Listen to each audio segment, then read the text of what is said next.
Bom dia, São Paulo. Bom dia, Brasil.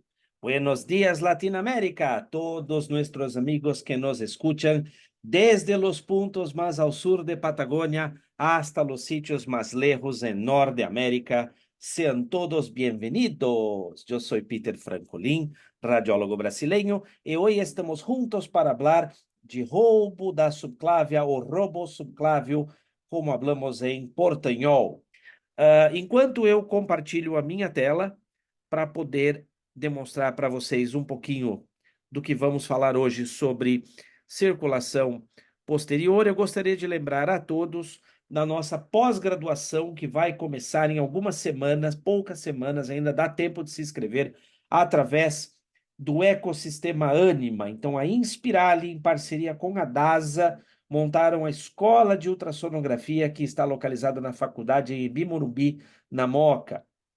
Então, se você deseja maiores informações, você pode tocar, tá certo? Nos destaques que tem lá sobre Inspirali DASA, ou então mandar um direct para mim, ou procurar a pós-graduação de ecografia vascular. Nós vamos ter um ano muito intenso, com muitas atividades online e presenciais, tá certo? Para praticar, eu vou pegar na sua mão durante os estágios práticos para realizarmos exames em pacientes na Escola de Ultrassonografia Inspirali DASA, localizada na Faculdade Anhembi Morumbi. Venha se aperfeiçoar, venha aprender. Você que é cirurgião vascular, você que é cardiologista, você que é radiologista, precisa refinar, você que trabalha com ultrassonografia, é meu convidado, é nosso convidado. Venha conhecer o nosso trabalho, junte-se a nós.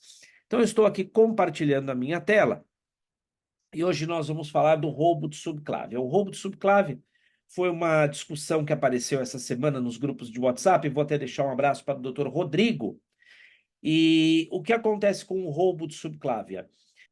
O roubo da subclávia ele acontece quando nós temos uma estenose ou oclusão proximal à emergência da artéria vertebral, seja direita ou esquerda. Pode ser uma estenose ou oclusão, e ela pode ocorrer tanto na própria artéria subclávia, como ela pode ocorrer também no tronco arterial braquiocefálico. Isso acontece em algumas situações.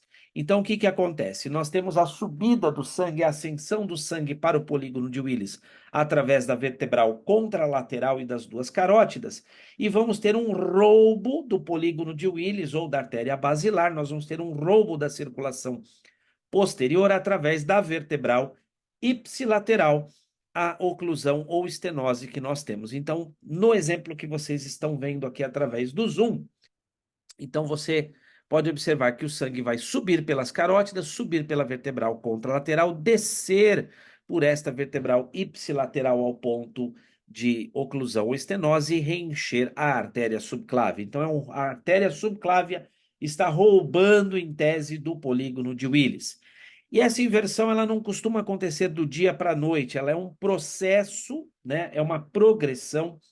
Então, nós temos três grandes grupos ou estágios de roubo da subclávia.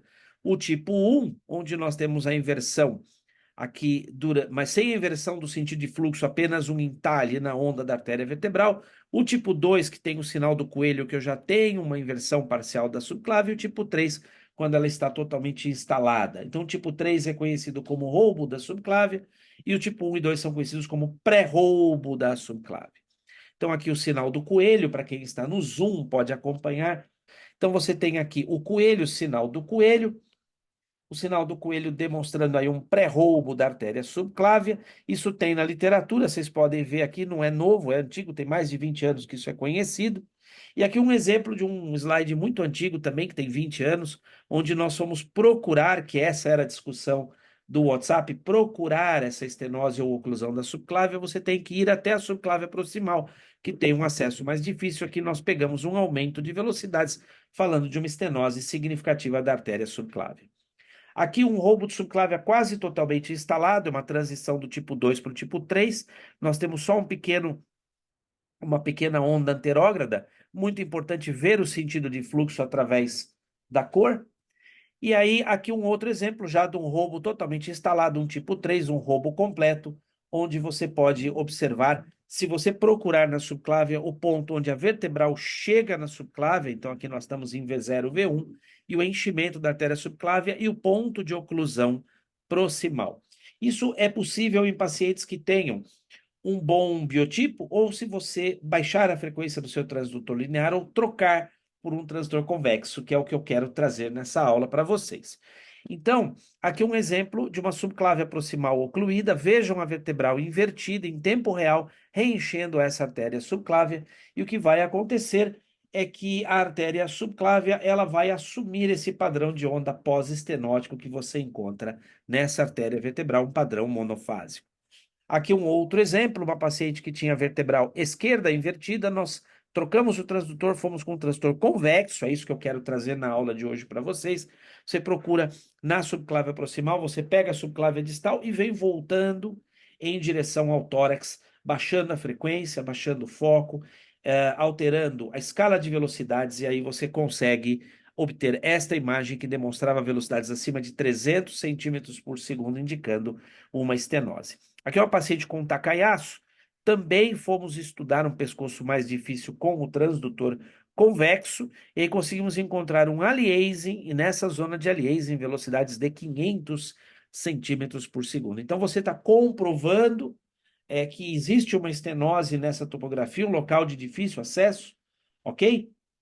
No caso, nós temos aqui, por exemplo, uma estenose que foi demonstrada pela angiografia na artéria subclávia, e esse é um dos casos que foi demonstrado, muito igual a esse, no Instagram essa semana. Então, o que eu faço? Eu tenho dúvida. Eu tenho aqui um sinal do coelho, mas eu tenho dúvida se é ou não é realmente um roubo de subclávia. O que eu posso fazer?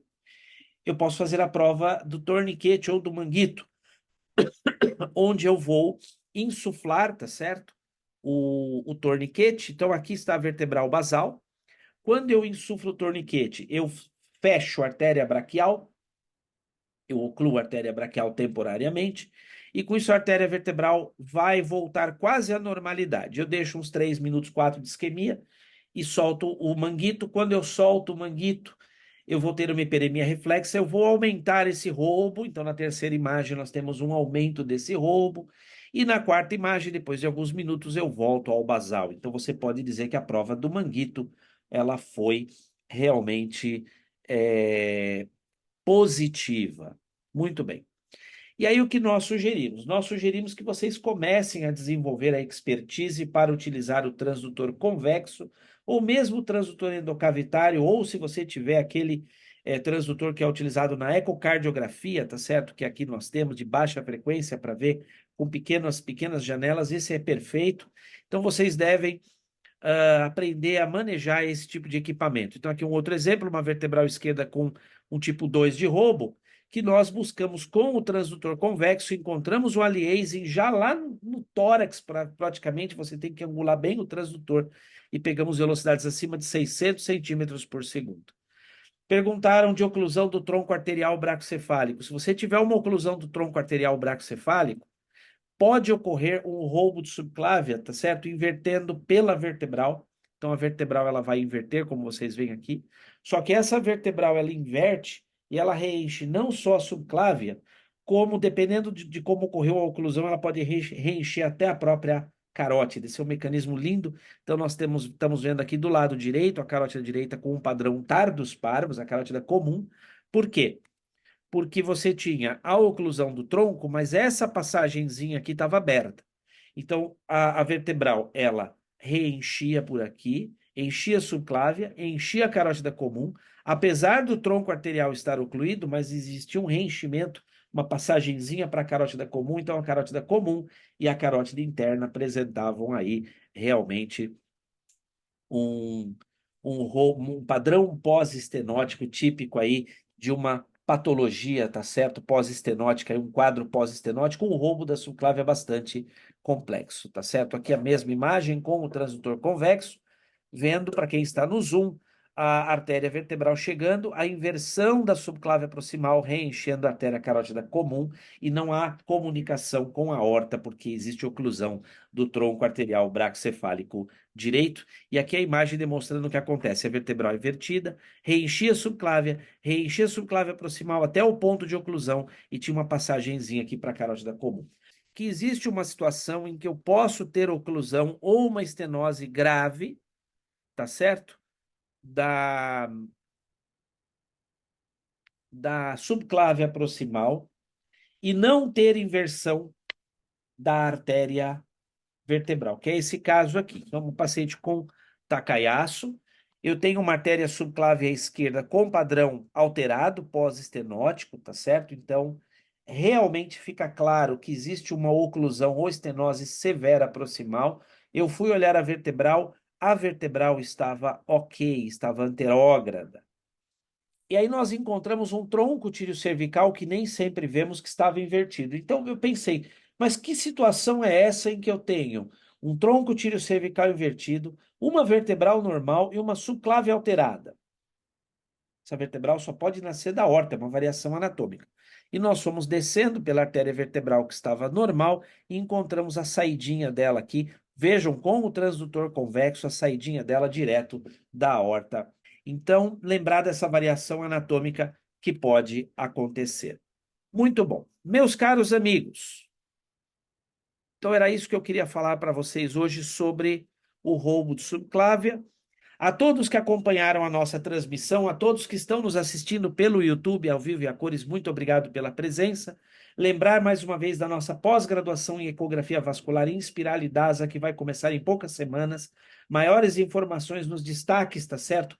Do meu Instagram, você toca, você vai ser transportado para um link clicável para obter maiores informações. Se não, pode me pedir por direct, eu mesmo encaminho para você.